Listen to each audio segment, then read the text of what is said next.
नमस्कार। आज क्योंकि कचहरी में 5 दिन की लगातार छुट्टी हो गई हमारे यहाँ। सैटरडे, संडे और वेडनेसडे तो छुट्टी थी ही। आज और कल एडजस्ट की गई हैं 2 अक्टूबर की संडे की छुट्टी और इस बार अप्रैल ये रामनवमी की छुट्टी। तो हम सोचा कि थोड़ा घूम आए। जब घूम रहे हैं तो वक्त भी है समय आपसे बात करने का। हम आपसे मुखातिब हो रहे हैं। अगर आप पैसे वाले हैं तो निश्चित तौर पे आप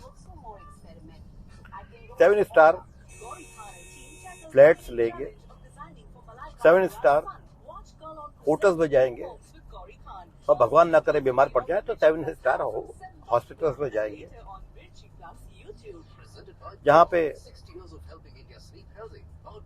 जितनी आपकी आर्थिक स्थिति सुदृढ़ है उतना ही आपको ऐशो आराम मिलता है। और चौथी चीज जो इसमें जोड़ सकते हैं वो है हिंदुस्तान की विभिन्न झीलें और हवालात। अगर आपके लिए पैसा है, आपके पास पैसा है देने के लिए, निज उपयोग करने के लिए, तो शायद आपको झील में भी वही मजा आएगा जो आपको किसी रिजॉर्ट में 5 स्टार होटल में आता है। हाँ, एक बात तो है, आपकी व्यक्तिगत स्वतंत्रता जो है वो थोड़ी भंग होती है, लेकिन बाकी आपके ऐशो आराम में कोई कमी नहीं होती है। और वैसे तो जेल मैनुअल बनाए गए हैं, हर स्टेट का अलग है, भी सेंट्रलाइज नहीं है। यूपी जेल मैनुअल है, पंजाब जेल मैनुअल है, दिल्ली और हरियाणा में पंजाब जेल मैनुअल चलता है।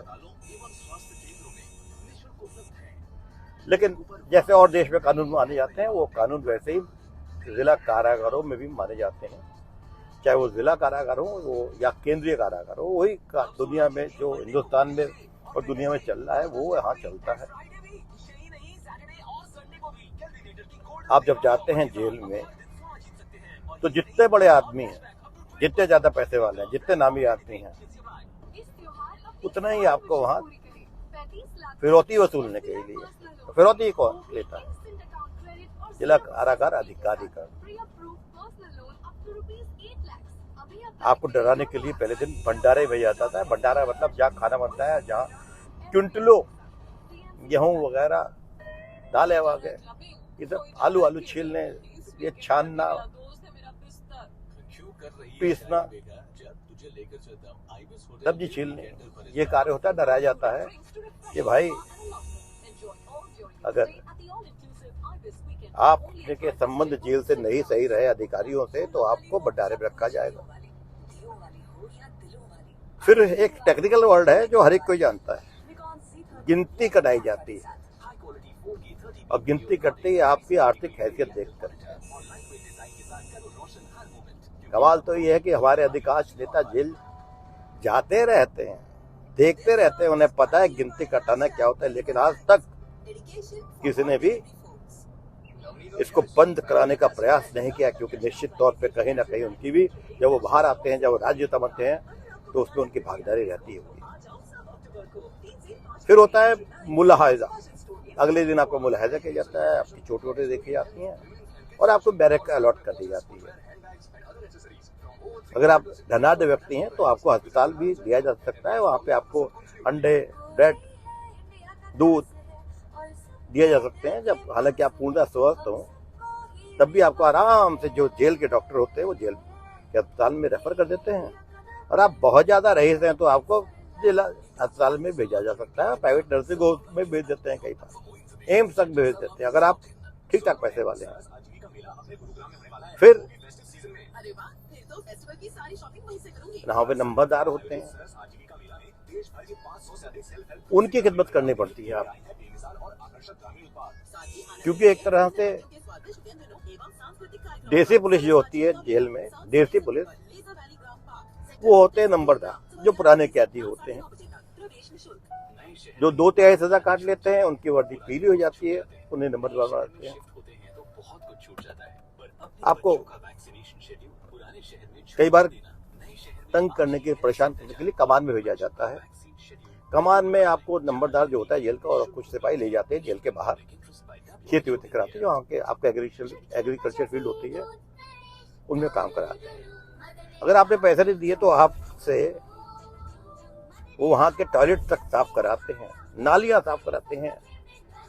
600-700 आदमी की जेल होती है, 3000 अपराधी वहाँ बंद होते हैं। वहाँ पे आप सोचिए क्या दुर्गंध आती होगी। आपकी ड्यूटी लगाई जाती है नाली साफ करने के लिए। जितने आप बड़े आदमी होंगे ना और पैसे नहीं दे रहे हो आपका घमंड तोड़ने के लिए, आपसे नाली साफ कराई जाती है, और नहीं करेंगे तो आपको निश्चित तौर पर लठ पड़ेंगे नंबरदारों के। अगर आप पैसे वाले हैं तो आपको और सब सुविधाएं मिलेंगी। आपको नशे की सुविधा, हर तरह का नशा जेल में पहुंच जाता है, इसमें दो राय नहीं है।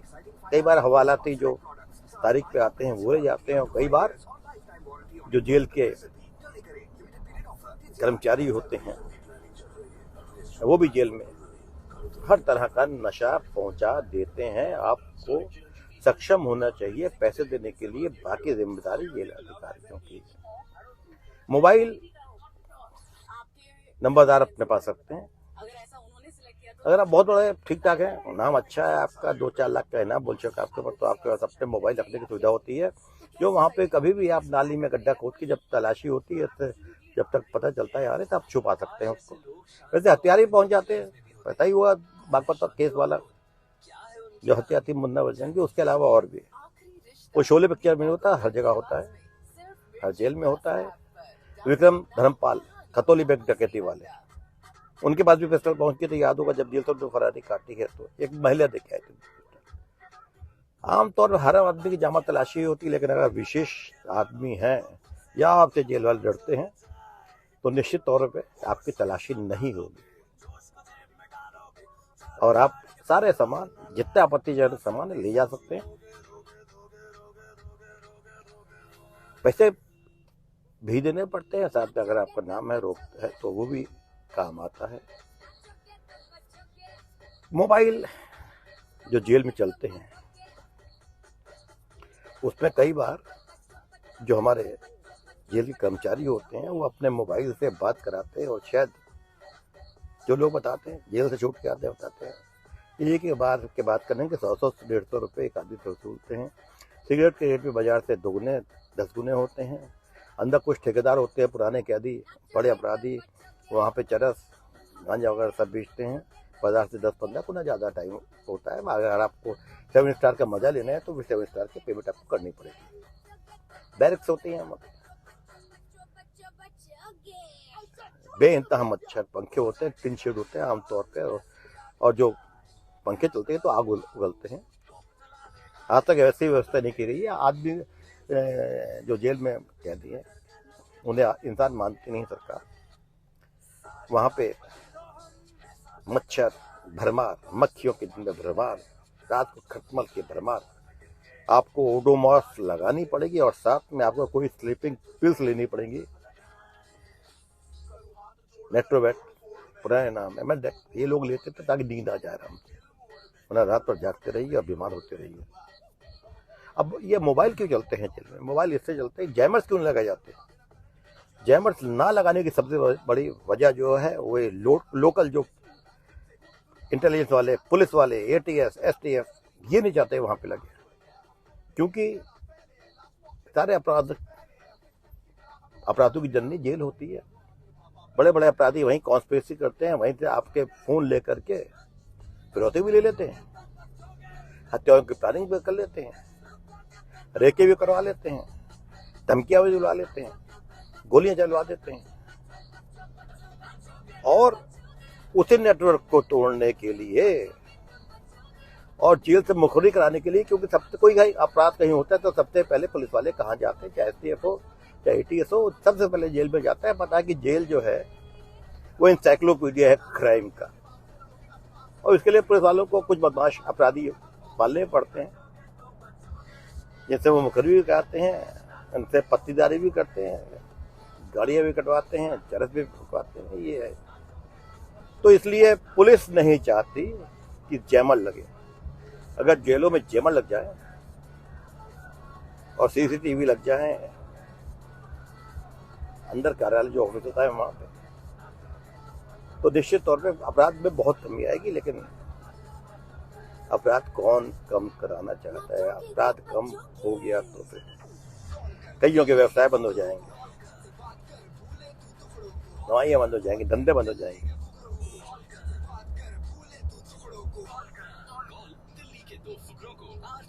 इसलिए मोबाइल रोकने के लिए जमाई लगते नहीं।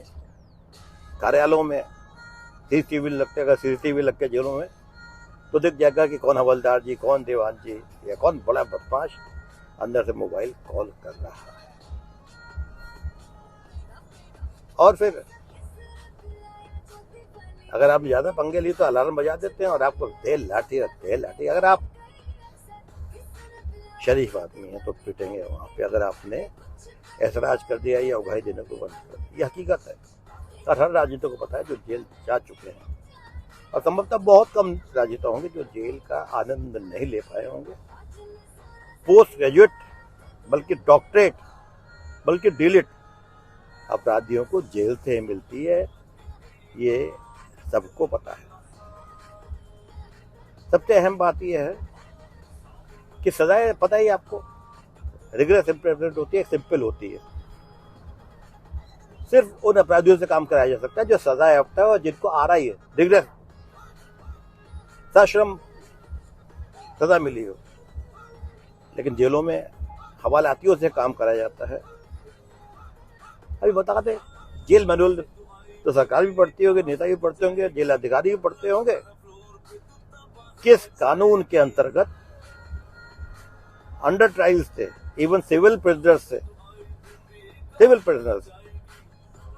जो धन के चुकान भुगतान न करने के कारण दिए जाते हैं, उनसे भी काम कराया जाता है। और उससे ज्यादा गंभीर काम कराए जाते हैं जो कैदी होते हैं, वो तो जेल में राज करते हैं। जो नंबरदार होते हैं वो तो पैसा कमाते हैं। वहां पे काम कराया जाता है अंडर ट्रायल से, जिनको कराने का कोई अधिकार जेल अधिकारी को नहीं है। कोई बोल सकता नहीं, और बोलेगा तो दे लैटर। तो निश्चित तौर पे एक गणतंत्र में, लोकतंत्र में जेलों की ऐसी व्यवस्था बहुत दुर्भाग्यपूर्ण है। कानून लगातार, न्यायालय भी तोड़।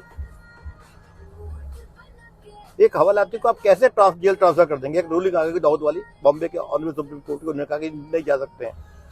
जो हमने पढ़ा था पहले, अगर जेल की आबादी बढ़ गई है, एक कानून व्यवस्था बनानी है, तो कैदियों को सिर्फ जो अंडर रिमांड नहीं है उनका ट्रांसफर किसी और जेल में किया जा सकता है। यहां तो पॉलिटिकल रीजन से और बहुत कारण है। नामी बदमाशों को भी कई बार भेज देते हैं, 500 से 600 मील दूर जेल में भेज देते हैं, और वो वहां से तारीख पे आते हैं, ऐशो आराम करते हुए आते हैं। कोई दिक्कत बदमाशों को, चाहे मेरठ जेल हो, मुजफ्फरनगर हो, सहारनपुर, सिद्धार्थनगर हो, या अभी मुख्तार वाला मामला पड़ा होगा पंजाब की जेलें हो, या कहीं रोपड़ की हो, या गुजरात की हो, सब जगह जेल एक जैसी है। सारे 5 सुविधाएं मौजूद हैं। कानूनी तौर पे ट्रांसफर ऑफ प्रिजन एक्ट अगर पढ़ेंगे और जेल में पढ़ेंगे तो हवालातियों को ट्रांसफर करने का अधिकार नहीं है, क्योंकि अथॉरिटी जो दी जाती है वो कस्टडी वारंट दी जाती है। और कस्टडी वारंट जो होते हैं वो होते हैं पर्टिकुलर जेलर के नाम, जिला कारागार, जेल अधीक्षक, जिला कारागार मेरठ, जिला कारागार, जेल अधीक्षक मुजफ्फरनगर। तो आप कस्टडी कैसे चेंज कर देंगे आदमी की? जुडिशियल कस्टडी है, कानूनी तौर पर दी जाती है। 167 सीआरपीसी में, 209 ए में, 209 बी सीआरपीसी में, 309 सीआरपीसी में, और that is by name. Custody दी जाती है by the post and place जहां पे आप कन्फाइन किए जाने हैं, उस जेल अधीक्षक का नाम से होता है, वो बाई नेम होता है। वो कस्टडी वारंट ऐसा नहीं है कि उसके आधार पर आपको ट्रांसफर कर दिया जाए।